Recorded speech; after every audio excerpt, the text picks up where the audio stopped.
yookaan galgala biddeetti geeffanis. Teessee nyaachuunis. Mee maa gochuudhaaf deemaa yookaan obolee ati giddaati. Tola ishee caalaan ibsu inni beekan marattoo hiikan. Waan biraa miti. Yookaan birrii jibbatu. Yookaan mucaan qabaa hiyyatu. Wanta waan tokko yaadu sammuu dhagaas tige. Amma mee kana nagaa yoo dhaqee itti maal ta'u. Akkam nuti waan isaa barbaade. Mee Amati nagaadha. Nagaadha. Amma miti. Amma nagaa nuti nama kaata. Itu nagaa jira jedhu irraa taasisaa. Amma itti mee itti barbaade. Duruma iyyuu jalqabuma iyyuu maaliif akkas hin beektaa? Waan gaarraati naa wajjin jiraatu. Hin beektu moo? Sababan sitti heerumuu hin dandeenye fensi fuudha.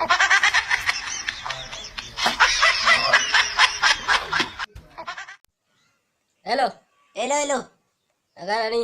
Galata Waaqa nagaadhee. Dee dorkiin jira ayyachi. Abbeen bira hin jirtu. Akkamiin biraa? Nu biraa waan jedhu gudoo naasafnu garuu badeera argi. Amma inni baduu isaa bubbuleera.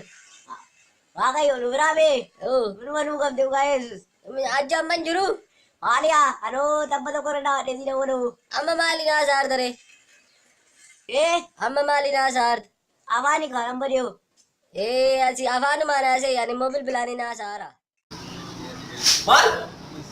Akkamiin? Yoo? Dhugaa'oo? Mbanne maaloo jedham?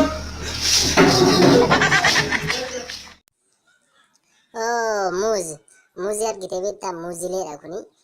Muuzii kuni obboloota baay'ee of biraa qaba ture garuu amma hin jiranii. Deemaniiru iddoo biraa jiru. Maqaa isaa muuzii faranjii jedhu. Diyaaspooraadha. Biyya bira akka itti dhufe. Akkuma beekamu gaashaadhaan keenya diyaasporaan jaallatu. Muuzii diyaaspooraa sin jaallatu. Muuzii diyaaspooraa nyaatan hin beekan. Muuzii faranjii jechuun muuzii diyaaspooraa jechuudha. Kanaaf yoo ati nyaattu amala hin qabdu. Amma itti fakkeenyaaf kolfaa jirtu sababni muuzii reecaatu. Kanaatti yaadanii. Ani dursuma yoo itti meen ture duraaniidhaan gaafa haadha manaa koo wajjin bira teenye kaaffee keessa gaafa taasisure addunyaa kanarraa maal jibbitaa itti na gaafate. Anis seeks akkana nyaata. Maal akkamitti mucaa godhachu? Aadaa seedhaan jedhe na dhageessa. Bu'aan isaa amma maal ta'e argame? Anaan bu'aan isaa maal natti ta'e laakunoo gana. Seexana natti ta'e laakunoo. Na anaa mana na keessa hojii deemti.